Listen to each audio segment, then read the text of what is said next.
This conference will now be recorded. Item number one, I think everybody got a copy of the minutes. Do you have any corrections or anything on the minutes? If not, we need some motions to approve the minutes. I make a motion to approve. I will second that motion. All right, we have a motion and a second. Mhm. We'll move to item number two, Economic Development Director business items. We were supposed to have Miss Kate from the governor's office. I had reached out to Kate. She was going to present. Let me get to my. So that's going to be, here we go. So I'm back to, I take that back. I got the wrong person. Rachel Steele was going to present from Cape Cod. So Rachel is no longer, I reached out to her 2 weeks ago. She was going to give us an update, but since those 2 weeks, she's no longer going to be with Cape Cod anymore. So she can't give us an update. So she's moving on. So she told me to wait for the new person. And once the new person comes on board, we'll try to reach out to them and see can we get an update for 2021 going forward. But with that, we have our city manager, Mr. Josh Reyes, on the call with us, and Josh kind of had some things that we and him had discussed, and then he wanted to kind of present with us.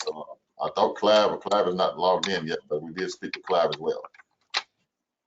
Yeah, that'd be great, Zeno. I appreciate that. And to the chairman and to the board, one of the things that Zeno and I were talking about is our plans to put some energy into focus on some of the businesses that we're calling high target businesses, whether the business is a hotel, whether it's restaurants, retail, whatever that is. We'd like to put a little bit of effort into how we're marketing and doing that outreach. We have retail strategies.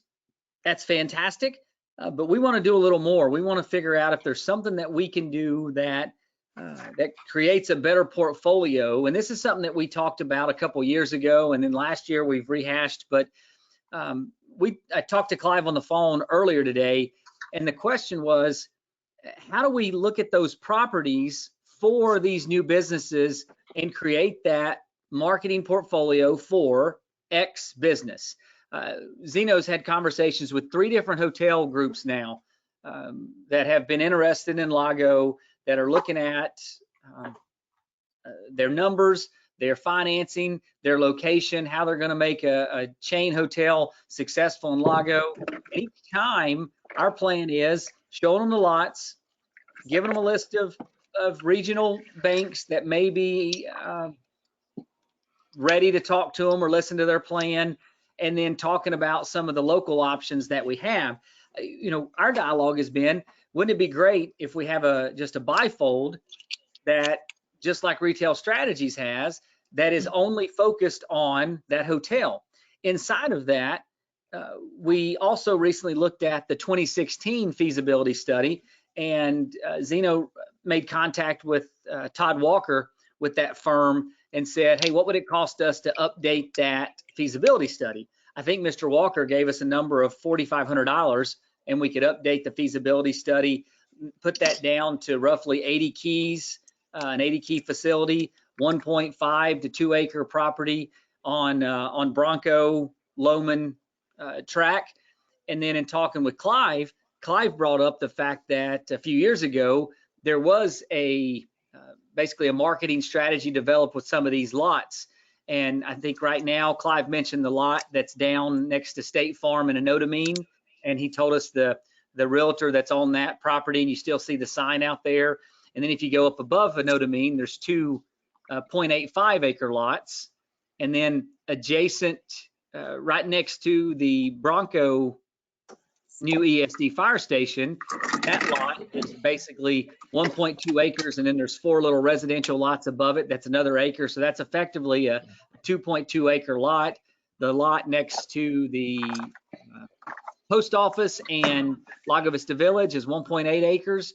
Maybe our plan, our informational packet is just compiled of those lots, the taxes, the things that tie into it, some bank information, and then some of the other partnership ideas that we've got present here in the community that may be attractive to some of these people, because we're getting them here now, we're getting the dialogue, but we've got to figure out what it is that is the hook. I think that we're fishing in the right lake, thank heavens, because we only have the one. But our bait, I don't know. I don't know if it's a bait thing. I don't know if we're just slow to pull, but looking at numbers, every business is driven by numbers, right? And we've talked about this. It doesn't matter about we think it would really work here. It matters by their numbers. All three hotel groups have told us we can make one and probably two work here, but they're still struggling to figure out what their final financing is. So we want to make sure it's not something we're not doing that's not pulling the trigger. And so my challenge back to Zeno, and for him to pitch it back to this group is there something that the Economic Development Committee could work on product-wise that would help us market for what we're looking for? So that's basically a massive toss-up. And Eric, what do you know from Leander? I mean, is it like a map that shows these areas and then some side notes that say taxes or availability, or do cities mostly combine all the lots? I mean, or have all the contacts? Like, you want to make it easier for the hotel, right? Yeah, we had a lot of sites online. I forget the company that we used back then. They actually went bankrupt to a site selector company that listed all of our sites. And I think the chamber also had a couple of those restaurant sites that Bridget wanted to have listed as well. I don't know. Are you familiar with the document that Claire speaks about in the past? Were you on that, Elaine? Not one that, I mean, I know of one, but it was mostly glitzy and not technical. I had two samples, one from Buda and one from another one, but a man that was on this committee borrowed them, and then he got sick and I never got the samples back. So I don't know how we can get them from Lakeway or other places, because I do feel like other cities might have more detailed materials, not just, it's a great place to live, please build a hotel here. But I don't really, I'm sorry, I don't have those samples. Probably just need to research the firms and see which ones that can, produce that and give them the content that we want in it, and let them, give us cost, expenses, and price, and what can be included in that. I have two I know I've reached out to. One of them is a GIS plan, and I don't know if we want too much of the GIS, but the GIS would help too as well as far as the components of the actual lots. But it's just something we should research and try to get aboard. I think it's a great idea that we need that portfolio, and it would just help us, that much more. Hey, Eric, I have a question. I'm sorry, Gage. If the hotels are telling us that their occupancy pro forma analysis is adequate, is strong enough to support the business, and that financing is the issue, do you think this may be a temporary problem because of financial institutions' unwillingness to invest in a hotel right now? Yeah, because of COVID, those things, we actually sent them to the two bankers, the institutions here in town. One of them did talk to them, but couldn't help them. The other one said they wasn't doing any construction loans at this point in time. But I think it is due to climate, because I think that a destination, like I was speaking with Josh earlier, a destination hotel would definitely fit here in Lago Vista, because it's a destination. People be coming out here for a winery, wedding, those type of things. The Choice Hotel might be a kind of little harder because of construction workers coming through this area as far as who would stay in that and the occupancy during the week. But a destination hotel is definitely something that I think Lago Vista could definitely have at this point in time. But each one of them, talking about the investors, and matter of fact, me and Josh are going to be meeting with one next week on a site tour, and he asked us, could any investors or bankers come on board as well, and we can tell him some of those people to come on the tour as well. So I think it's temporary, but again, who knows with COVID, the COVID we live in, so the time has changed, so it's just part of the challenge right now. Are they looking for investors, local investors? A lot of them are looking local. We thought, yes, they are looking for local. Go ahead. I think, Paul, you had something? Yes, several things actually on topic. Josh, you were talking about what's the hook? That was the term you used. How are we going to get them to come out here? And then we kind of went off of that a little bit into marketing material and now financing. I think what needs to be considered is another way of looking at the hook is, remember this acronym, everyone. You're on the Economic Development Committee. It's about the features, the advantages, and the benefits. What are the features? What are the advantages? What are the benefits of the product you're trying to sell? Mhm. You have to create a need. People buy for two reasons. People, businesses, investors, they buy on need or they buy on greed. You have to appeal to emotion and sell on logic. So you sit down and you start breaking that stuff down and you can devise your plan. What are the features, advantages, and benefits?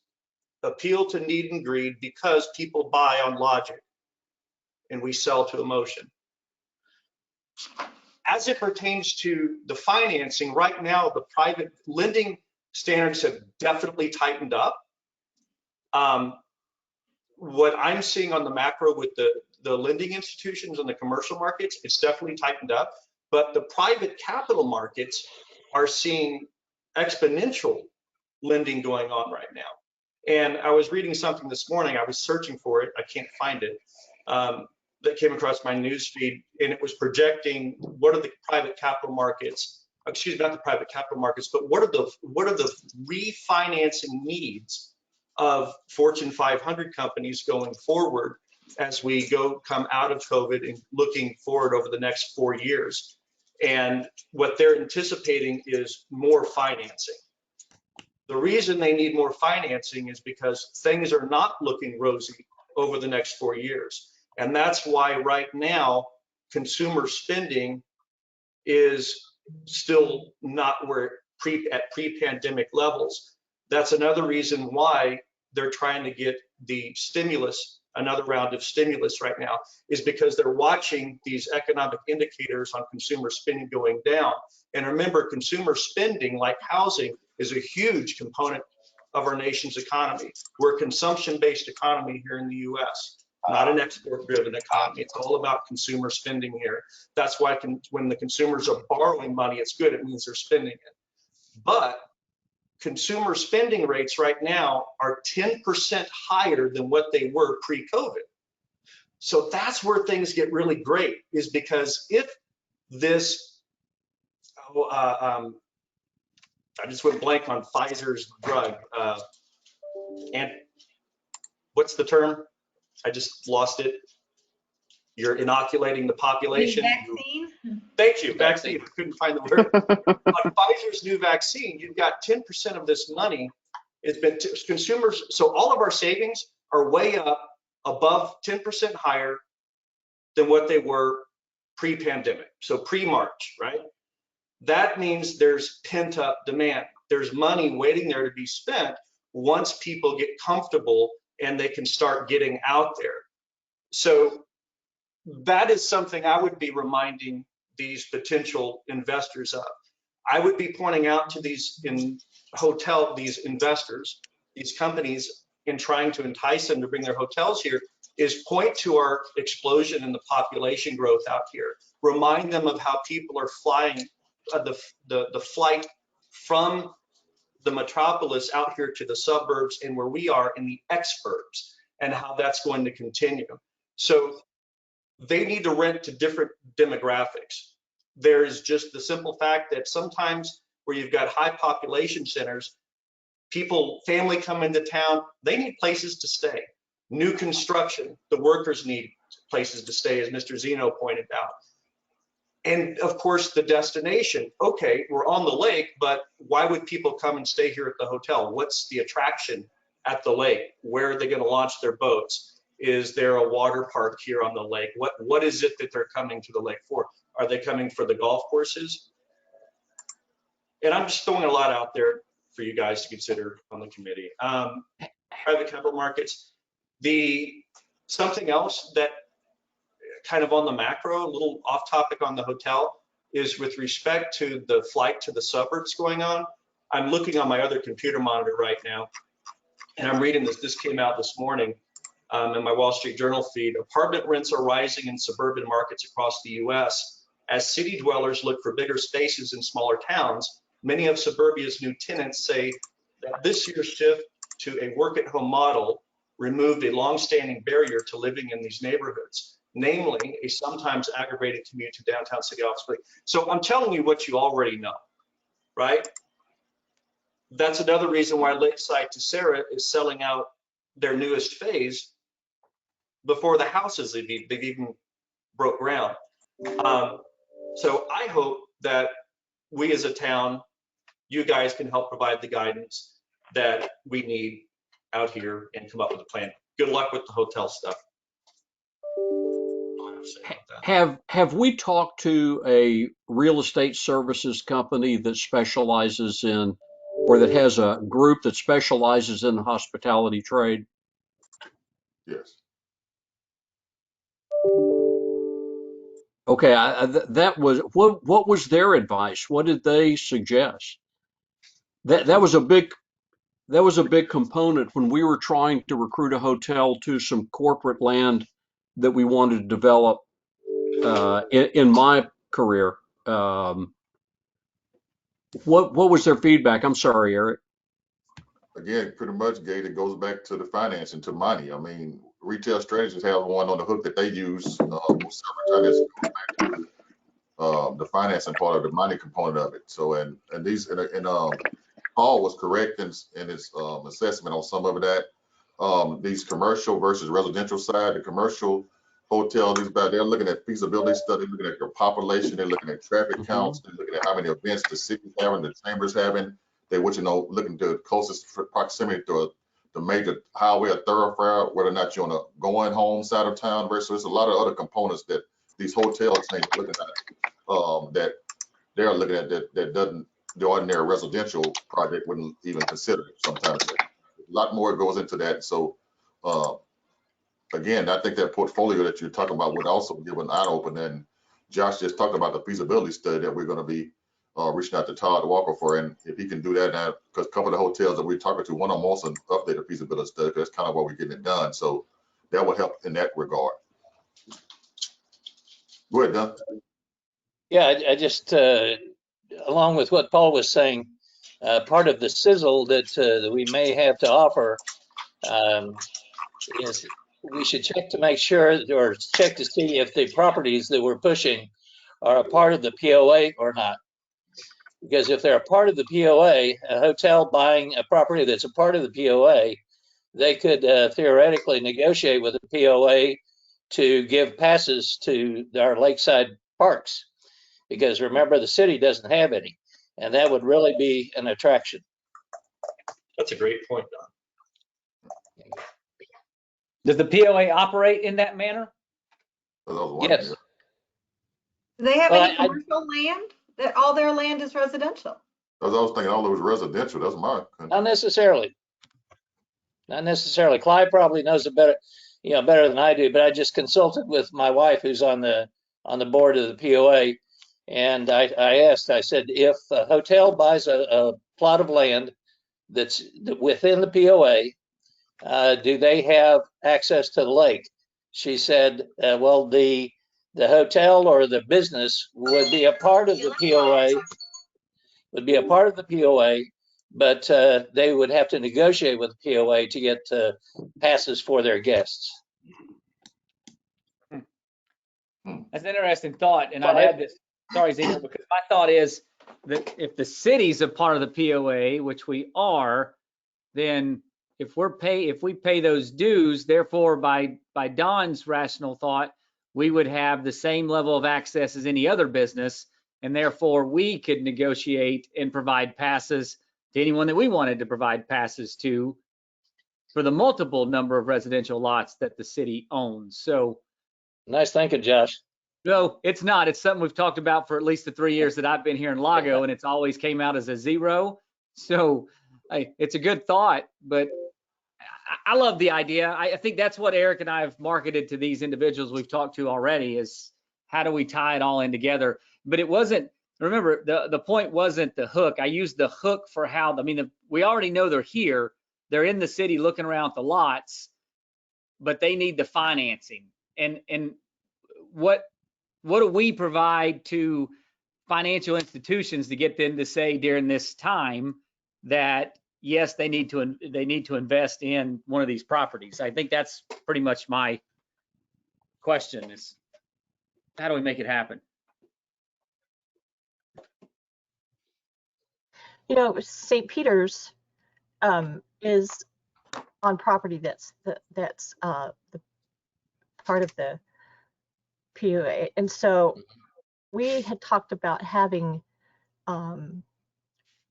day retreats, conferences, because we have space back there and it's a really pretty place and nobody knows where it is.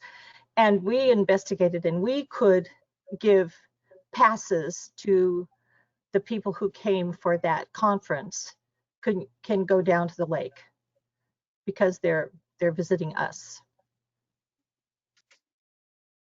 So it's not people, it's guests, essentially guests of the church. Well, hopefully with the vaccine, from what Paul was saying, is that there'll be pent up demand and lots of travel. We already know people are traveling to stay here and are staying at condos and Airbnb, but we don't really have numbers to provide to a hotel. Hey, we have 1,000 people coming every month or some number. And since it takes 18 months or something to build a hotel, it seems like now is the time for them to buy the land so that it can be ready when the travel dollars are available. Clive, I think you had something, Clive. You're muted, Clive. Unmute yourself. I need to be muted. I was just going to clarify on the POA side, what Robin was saying, yes, that would be their guests of POA members. And then Don's question was about businesses or hotels having access to the POA. And the only model that they have, which is you can turn to, would be the one that they used for Aloha Suites. And the Aloha Suites has memberships in the POA, and they had a deal whereby for $10 or whatever it was, a visiting group could get access to at least the outdoor LVPOA amenities. So it's a possibility. It's then a question of, okay, well, is this business site a member of the POA? And that's anybody's guess. They're all over the place. If you look at Security State Bank, for example, I know they are members of the POA, but they get one card. There's not going to be more than one member of the bank personnel going down there to use the exercise facility, or that used to be the case at least. So it's to be negotiated, I imagine. So Eric, what is our traffic count? Do they have a minimum traffic count that they're looking for, the hotel? Or it's not one number though, is what you're saying. It's not just traffic, it's everything. Right. The three that we had talked to, they want to be close to 1431. I don't know if that's in the POA area over there, but they want to be as close to 1431 as possible. So, because that's the main thoroughfare, and unless you're talking about the destination hotel, want to be closer to the lake, but the Choice Hotel, they want to be as close to 1431 as possible. Okay. Eric, what kind of occupancy numbers are they looking for? It was an 80 bed, wasn't that right, Josh? 80. Yeah, I think the low number we were thinking originally was a 65, but they seem to show 70 to an 85 room. So that's rooms, but they would need it 80 rooms, 80% occupied most days of the week. Is that? Oh, and the occupancy rate? Yeah. Yeah, their calculation showed 80% occupancy rate is their standard that they would look, and that's weekend based. So they had they obviously had their acceptable numbers of a lot lower through the week, but they said, hey, if we've got the 80% occupancy rate from a Thursday through a Monday morning, then that it functions for them. And that's why this last group of the Patel family. Oh, Paul. Yeah. Mute. Mute. We're hearing your keyboard. Mute your keyboard. No, that That's was why the last member of the Patel family, when they came through and they told us that the second facility would work just the same, because then they could offer two totally different projects. They could offer their their family stay versus their contractor stay kind of things. We saw this over in Marble Falls on a couple of the hotels that they've got on the outside. They have that sister kind of partnership. So that's why we were talking about wanting to update that feasibility study to show updated occupancy rate comparisons. So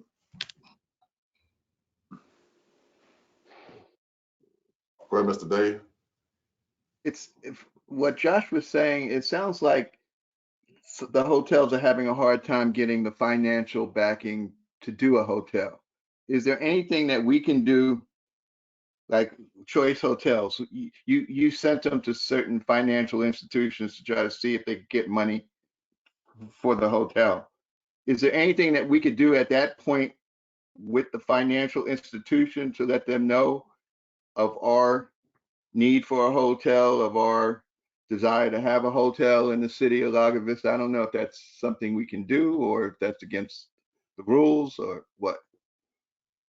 We could do that. The perfect scenario, I'm not arguing for or against, but I mean, if the city owned the land, it'd be a lot better. If we own the land, then we could give it, I'm just using the throwing up, we could give it to them for $5 a dollar a lira. So if we own the land, I mean, if the city owns the land, it becomes a big, pretty much a moot point on the investment part of it at that point in time, because we could give them the land. That'd be one of the incentives that they could give. But of course, we can do anything. That we can be creative and do any one of those components if we get creative and legally with our legal and make that happen. Definitely.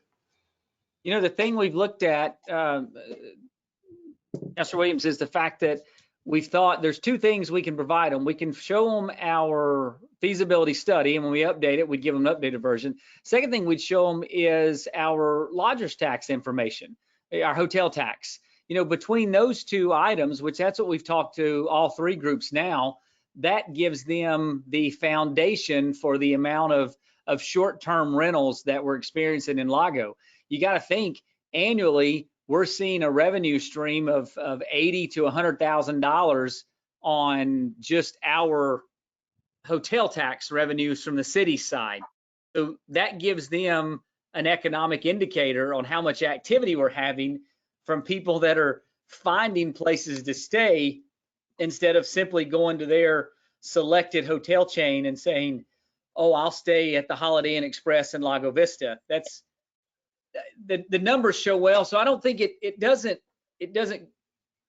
look bad for us to favor one way or the other, but we're obviously not in the hotel business. I mean, in two cities that I've been in, we've built hotels and they have some success and they struggle, and it goes back, and you always want to find out why things struggle. Some struggle, some are successful. Chief Norman and I were at the Lago Vista Golf Course Grill today, and he asked me the question that everybody have asked for probably 20 years. Why do restaurants struggle over here? And I said, because there's two of us eating lunch and there's 9 people on the outside drinking a beer that they brought from their house. That's why the restaurant doesn't make money, because no one's spending money inside except for the two of us. And Right. That's the same thing for this hotel idea. Obviously, you've seen it over and over again, is how do we get people here? I just know if it's a priority of ours, we need to show it's a priority. And as of right now, today, there's nothing that the city's doing that you could say designates hotel as a priority for our community. There's not one action. We'll touch on to my counterpart over in Leander, the Holiday Inn Express that has been open for about a year in Leander. At this point in time, it's over by behind HEB, across from the train station. It's struggling at this point in time.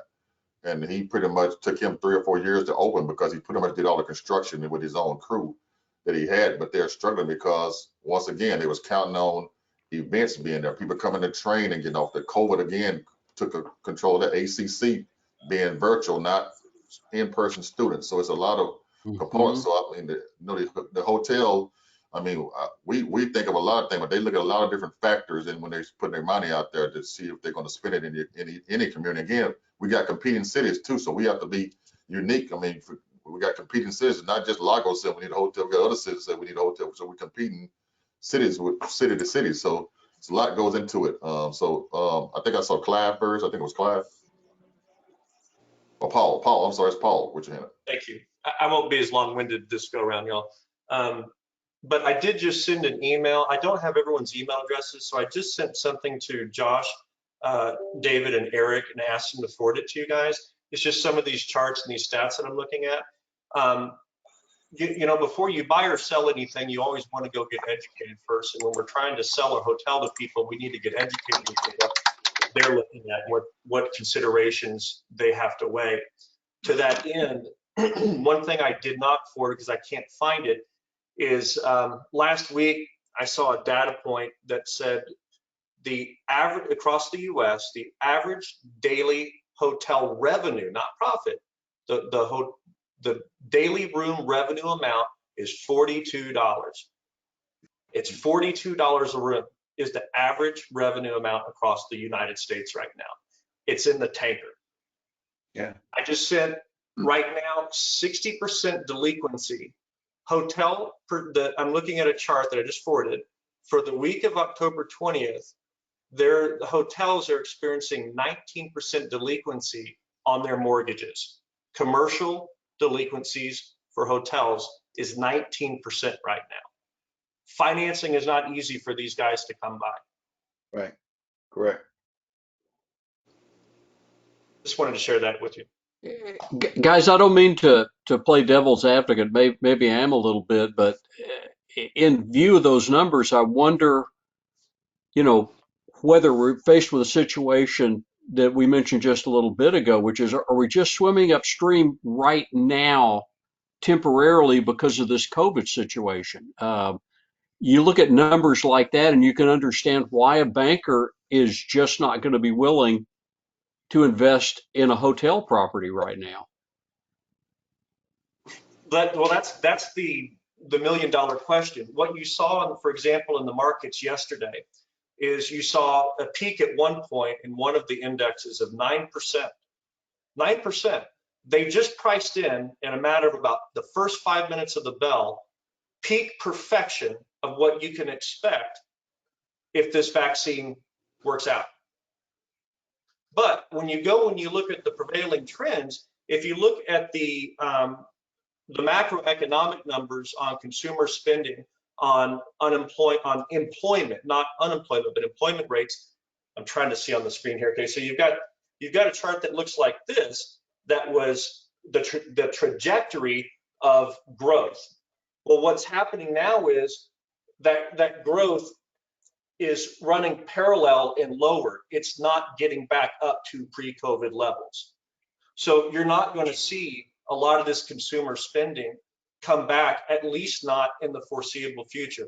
That's why Fed Chairman Powell has said, we're not even thinking about raising interest rates until 2023, 2 years. Yeah. So I would submit to you that while this is certainly something we need, and it's in the best interest of our city, and we should not give up. Winston Churchill said, never give up, never, ever give up. But we have to be honest with ourselves too, I think, and recognize that we are swimming upstream, and we just need to work smart and not too hard, but work smart. And, you know, in light of the facts, until they change, be doing everything we can on what maybe we think things will look like once things do return to normal, and if they return to normal. And right now, all of the experts who get paid a lot of money to figure this stuff out are saying 2 to 4 years down the road. Well, maybe what we need to be doing is not focusing on the hotel itself, where we've got such a challenge on the financing side, but how do we develop the other community amenities that are going to make this place more desirable for hotel development? Such as? One thing is You know, how do we, you know, we mentioned one of them. Go ahead and start talking to the POA about how we would develop a partnership that would be an enticement for hotel guests. Maybe we look at something we can do with at the golf course to link to link activities, tournaments, and that sort of thing. They're going to attract people to come in and stay at a hotel overnight. So are you suggesting, Gage, that we focus on the things we can control and plan for the unknown and plan otherwise? Yeah, I'm saying let's do what we can right now to make the community even more inviting for hotel development. And when the financing opens up, then we're basically further down the road and have a lot more encouraging venue for a hotel to want a home here.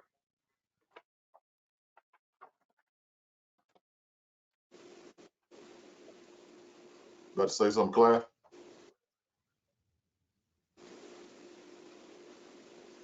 Julie was saying something earlier and then she got cut off, just FYI, twice.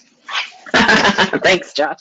And then I'll jump in there. So, hey, when you guys are having these conversations with Choice Hotel, are you talking with the corporate team, or are you talking with who is the actual people that you're meeting with? If you can share, like, not who they are, but give me an idea if they're the potential franchisee or are they the corporate people? Yeah, both on the Choice Hotel. So the two Patel families are franchisees.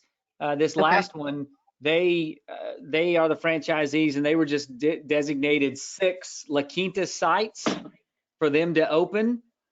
And so these guys are already down to site selection and financing. So that's what's at.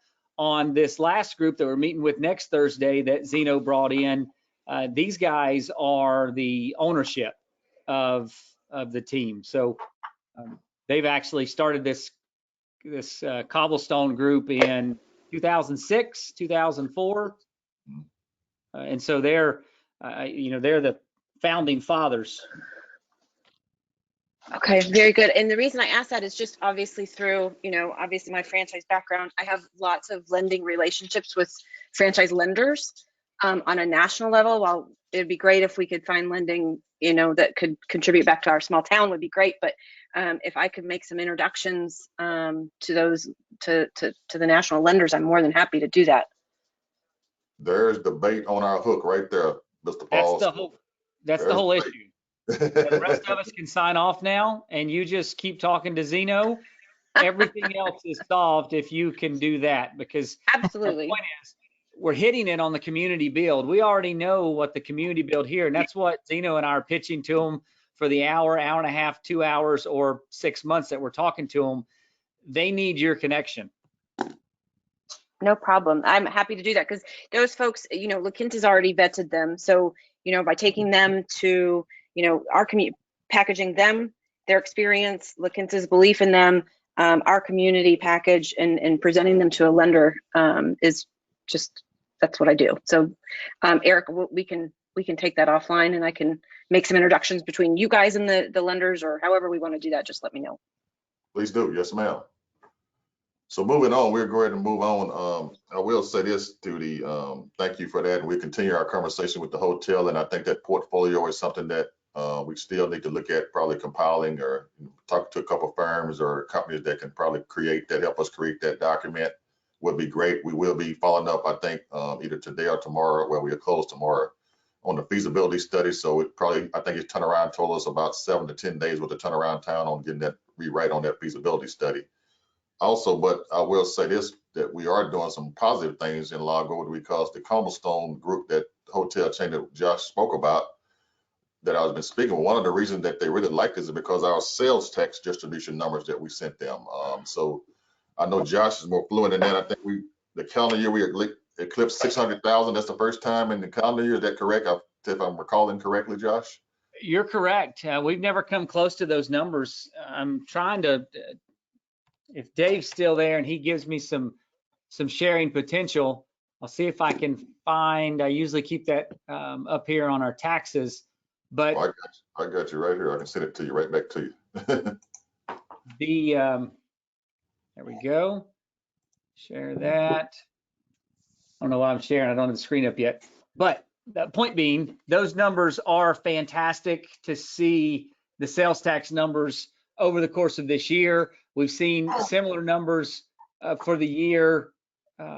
At the golf course, we saw 28,000 rounds for the golf course for the year. We're seeing sales tax that's eclipsing $670,000 and potentially up to $700,000. This kind of topic shows the local spend, and then the Lago Bucks residual has been fantastic just the same. Today's our day of wrapping up all of our reimbursements with the county on Lago Bucks, and I've heaped praise to the mayor for getting this program going, because effectively, due to his efforts, we were able to bring $391,000 of federal money into our city that not only helped individuals, but then it circled back around to the businesses here in Lago. One of our local businesses told us, a hardware store, said that October is usually their lowest month, and now it's one of their best months because of Lago Bucks, and they just praised this program. So I tell you, the efforts that the mayor has undergone over these last 4 and 5 months to make this happen have been fantastic. It's something that's incredible when you see other communities that are choosing not to utilize the CARES Act funding, and it's just frustrating that they don't want to put forth the effort, but we have. So just showing you this number from this email that Zeno sent over, you'll see this number in 2019 for the 12 months, it was 542,000. 2018 was 482. And then for 2020, you're at 608,000. That number easily goes up to 725,000 for the calendar year. So you can many factors, but when you get people to shop locally, then you get this incredible residual impact in the community. And that's just something you don't get to see no matter how good your shop local program is. So COVID has given us something that says, hey, we'll give you a buy local program. Just work with us here. I'm gonna look for that. I'm gonna look for the page, Zeno, while you're moving, so I can bring it back in a minute. And with that, we do have Meredith on there. Meredith, you keep appearing, you keep coming on, and you come back on, disappearing. It's kind of haunted. I don't know what's, but would you like to give an update from the communication side, Meredith? I think you keep. He's a ghost. I'm having a lot of connection problems here. Everything keeps going in and out. We'll move on then. Don, I think you sent us an article about the GNAR initiative, and of course Spectrum too, a couple of weeks ago. Will you want to touch on those two items that you sent to committee? Yeah, going back to something that Paul mentioned earlier, I think that something that we have been talking about over the last year and a half or so is how one thing feeds another. And, we initially started out by saying how wonderful it would be if we could get high-speed internet here, so that everybody could have the flexibility of working from home. And we also talked about the WeWork type of place and all of that sort of thing. And then here comes the pandemic. And the pandemic has driven home the fact that people no longer need to be in big cities near where they might work, but they're escaping to places like Lago Vista. And then when they go to places like Lago Vista, they're looking for, say, homes with maybe a little more room.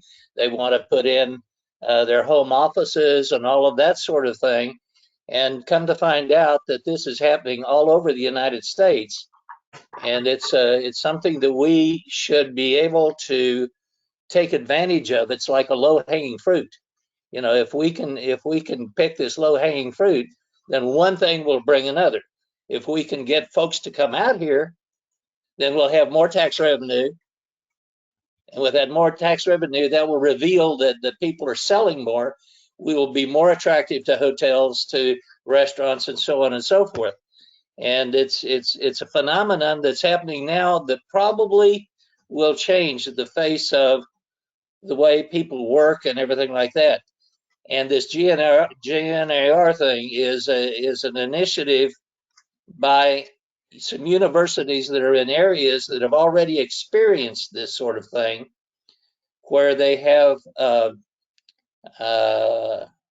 amenities, like Grand Canyon or, Yosemite or whatever, all of these really beautiful places that people are now moving over into small towns close to those places, and it's causing problems. And their initiative is to try to help folks like us, like our community, do it right, because what tends to happen if you do it without planning is that you start overpricing things. People who work there can't afford to live there. You have increased traffic and so on and so forth, and that's what the whole deal is. So it's sort of a chain of things that happen. We're partway into the chain, and we want to take advantage, I think, of our amenities and the beauty that's out here, and attract all of those folks that have better paying jobs and all of that sort of thing. But we need to do it in an intelligent fashion. So, and that's basically what that is. And I asked to join that initiative, but I frankly haven't heard much more back from it in the last couple of weeks.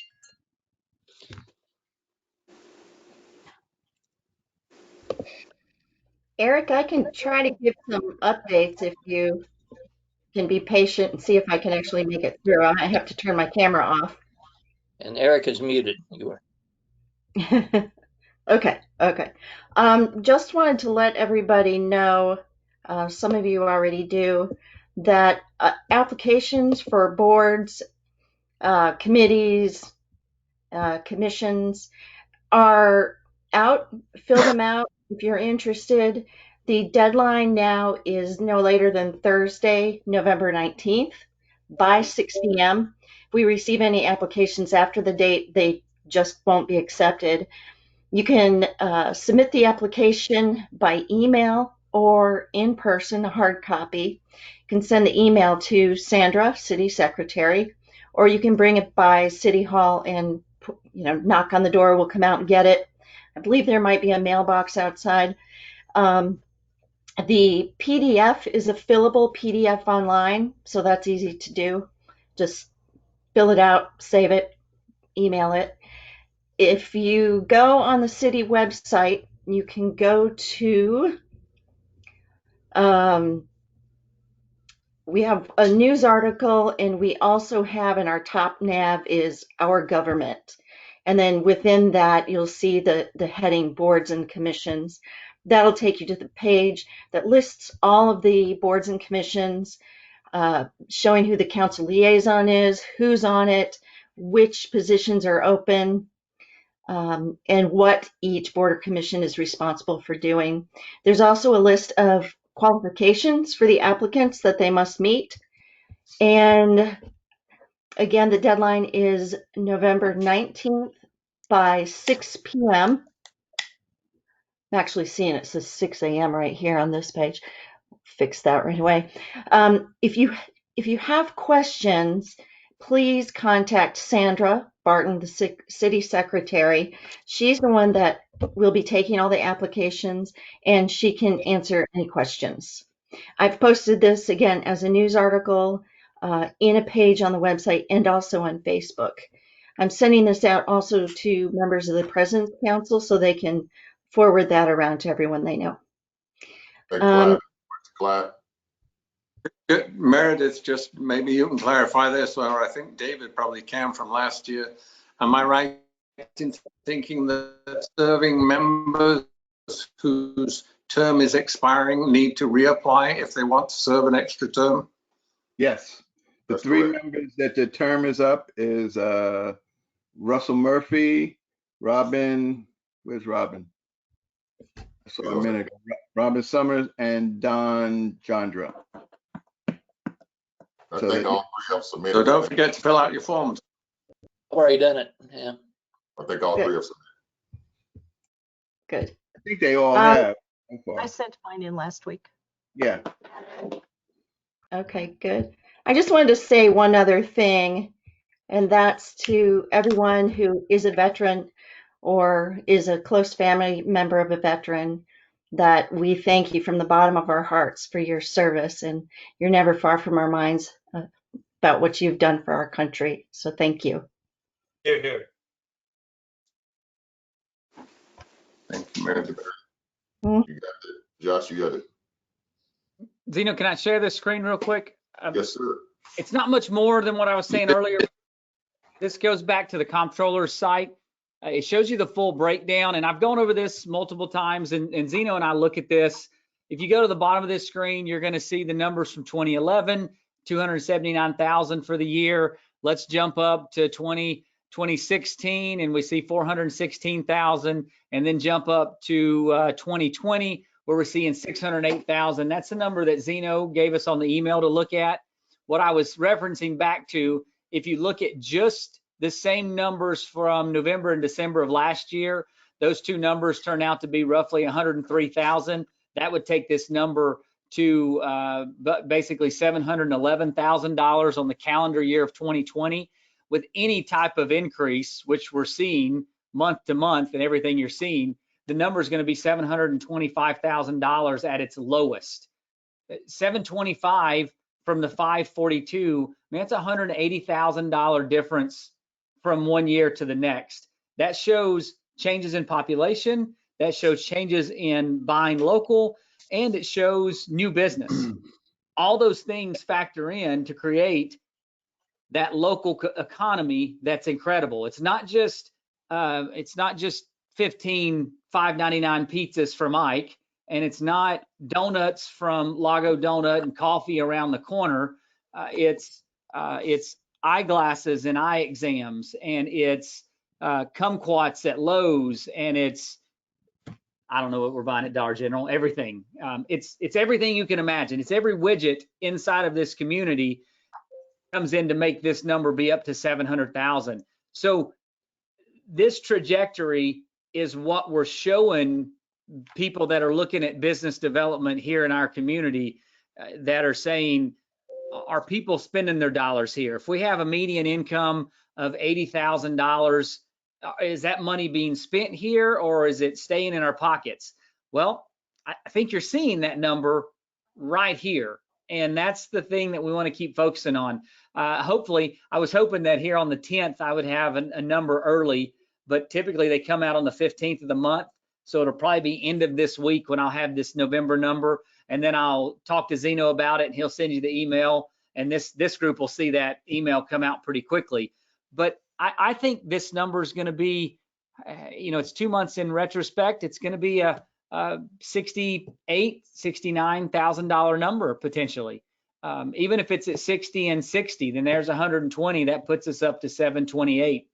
So again, good positive signs in the community. Let's just make something incredible happen. I was out over at the fire station on Loman today, like I said, with the chief, and we looked at the gas station that's over there, and let that gas station open up and give us this brand new big area gas station that's going to have some type of restaurant on the end. It's going to have services, and then they're going to start on their next phase to build new buildings there. And you're going to have 3 or 4 new shops right there on that footprint, right adjacent to our awesome looking glamping sites that are right around the corner.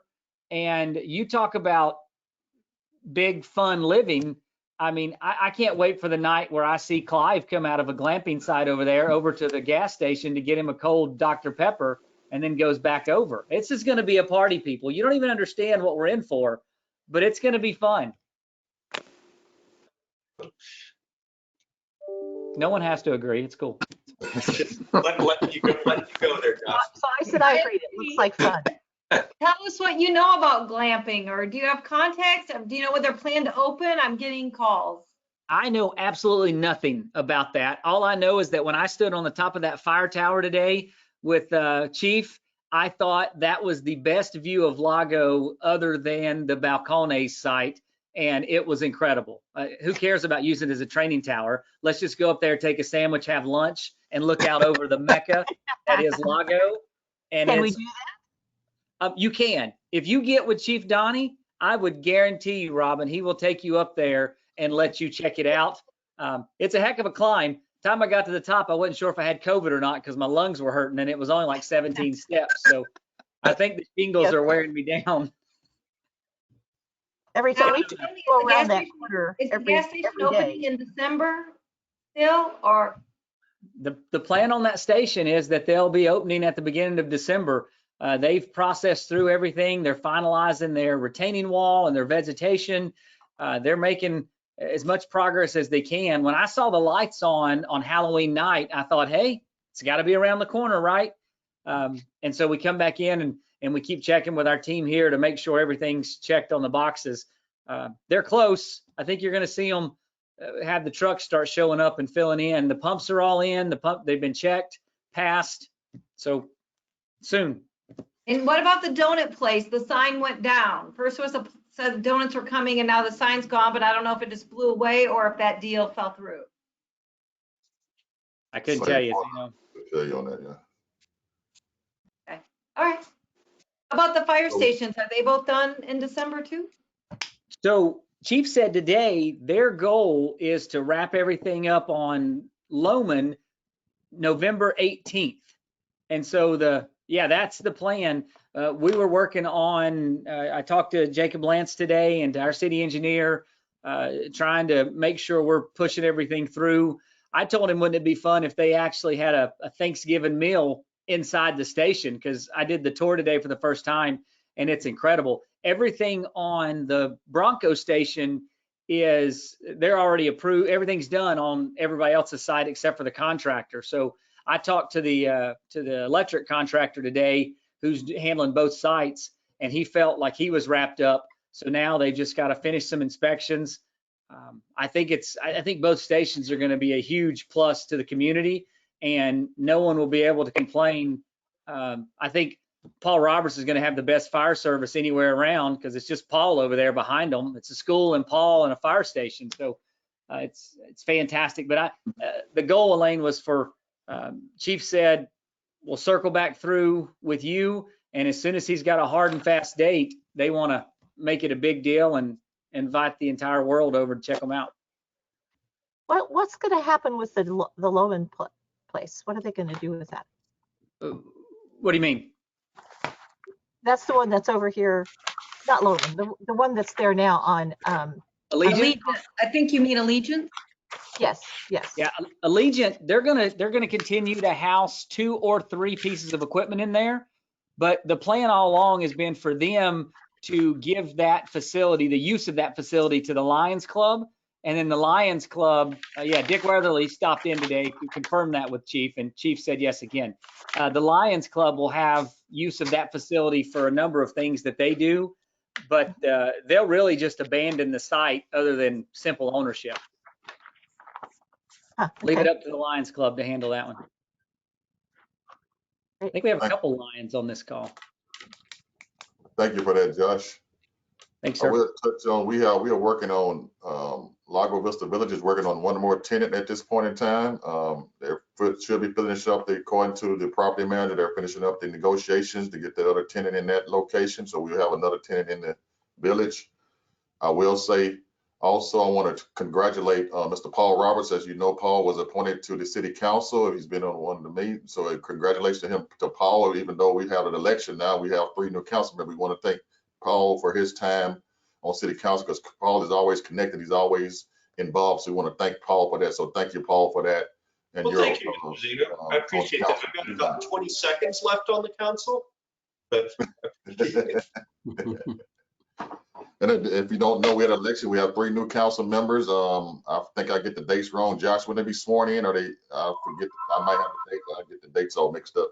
The goal is that we're going to canvass the election tomorrow, and then that they will be sworn in by early next week. So that's okay. Yes, sir, Mr. Paul. just a quick question for Josh. Josh, what was it?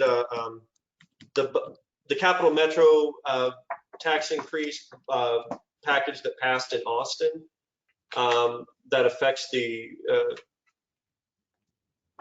I think it was you. Somebody, maybe it was Ed. He did the calculation. They're going to be paying the average if you take a 500,000 median home price in downtown Austin, their tax impact is going to be an extra $700 a year is what's going to get collected with their property taxes. That's big. Just a little, I think it affects the commercial businesses even more on the topic of a hotel.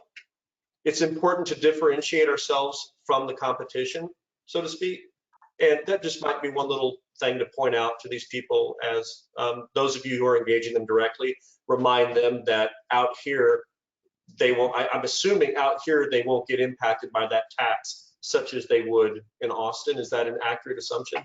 You know what, and Councilor, that's the thing is you look at the one big issue that's coming up and that the mayor is trying to tee up for people to have a community discussion about Cap Metro is getting it, yeah.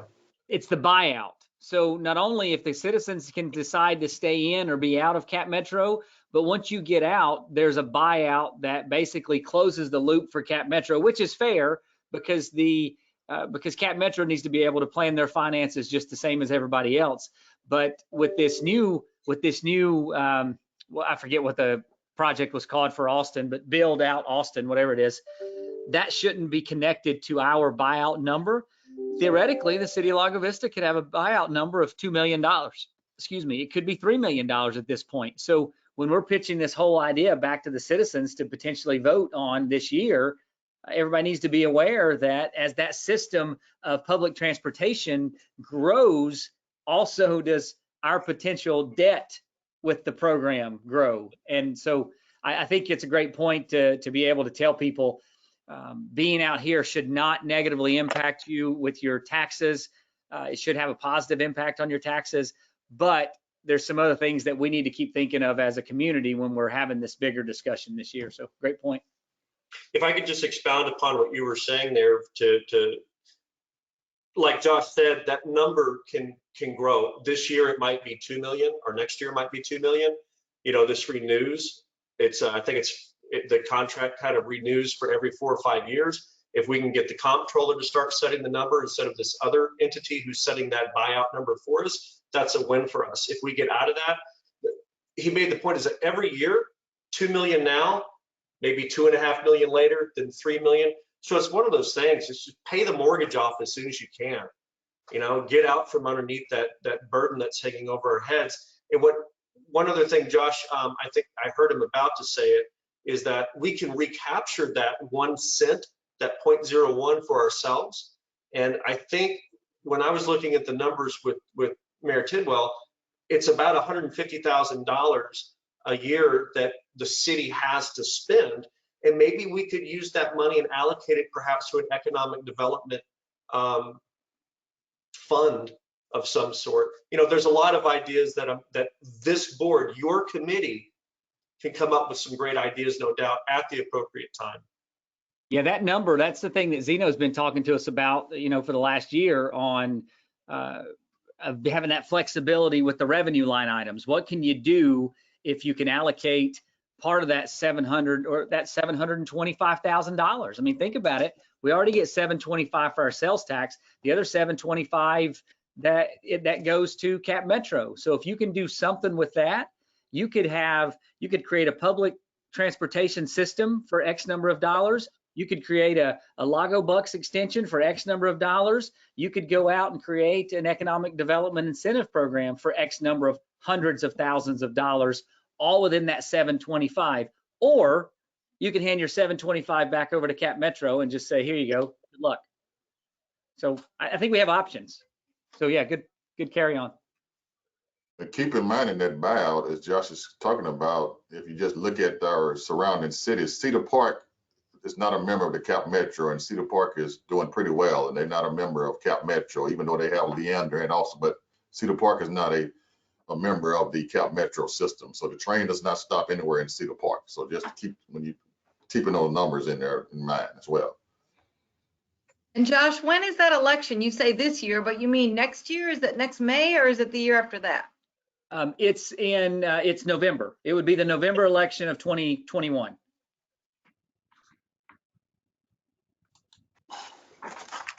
Well, I have to say, I hope we can get our ducks together this time and get them in a row to make sure that people actually understand what the damn ballot's about. Last time we asked them an asked backwards question, we got the wrong answer. When it gets to that point, that's something that we probably can do in this committee to make sure that information, as Clive was talking about, get that information out accurately and correct. That's something this committee could probably work on. We could be a part of that. Yeah. You know, Sounds if good. I jump in real quick on that is I was on a, I want to be very clear. I'm not getting into politics by any means whatsoever, but I was on I'm a member of the North Shore Republicans, and we had the executive chair of the Republican committee for Travis County on our call last night. And in that call, he was talking about down ballot turnout on votes. And I asked him about an observation I made on election night and confirmed it for the couple of days later. And it was in regards to, this was my observation. Lago Vista City Council seats had approximately 4,200 votes. City Council seats in Cedar Park, by contrast, were around 2,000. I asked him, I said, is that accurate? Is that right? And he said, yeah. He said, it's all about the down ballot stuff. People, unless you're passionate about something or you see something, people really do stop voting as they go down that ballot. So I'm segueing off of what Eric was just talking about, and it's about educating everybody and making sure they are, excuse me, Clyde was talking about educating people on what this is on the ballot. Because if you get people passionate about something, they get energized, they marry their positions, and they advocate for them and they vote for them.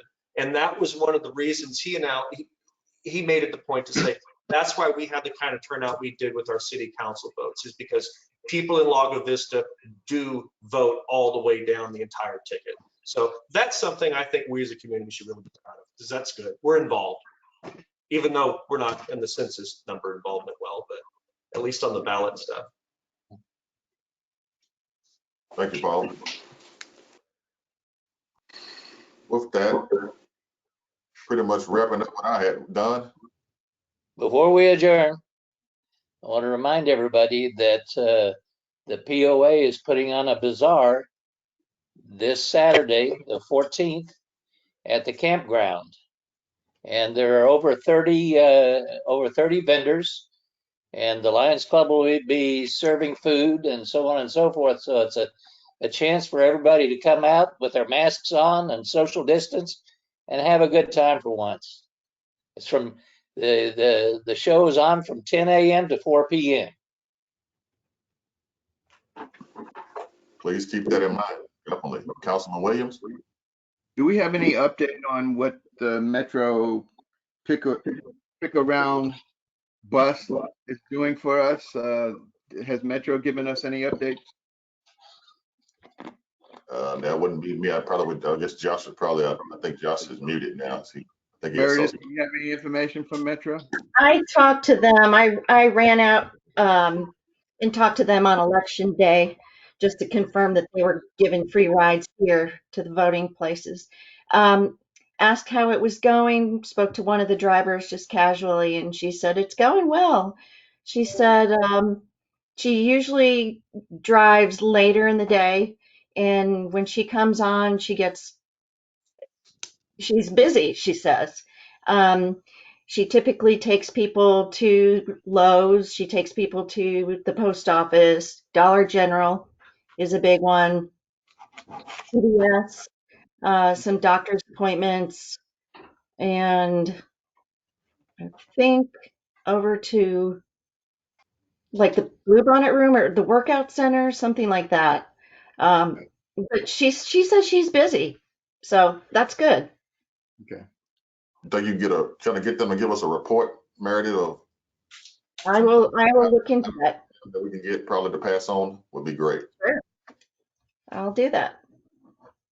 With that, I know we are coming to the end of the year too as well. We won't meet again, but supposed to meet on December the 8th. So I will send an email to make sure we still want to meet that final meeting in December. But I want to remind everyone, wish everybody a happy Thanksgiving, and let's remember those in need during this time if we can.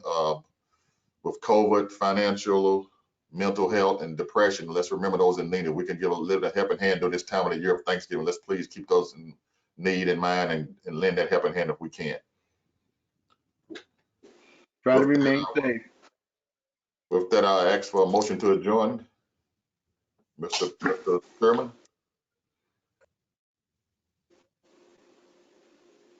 That's Clyde. Clive, did you make the Sure. motion? I'll make the motion to adjourn. Oh, so moved, to beg your pardon. All right, thank you. Have a good evening. Take care. Bye.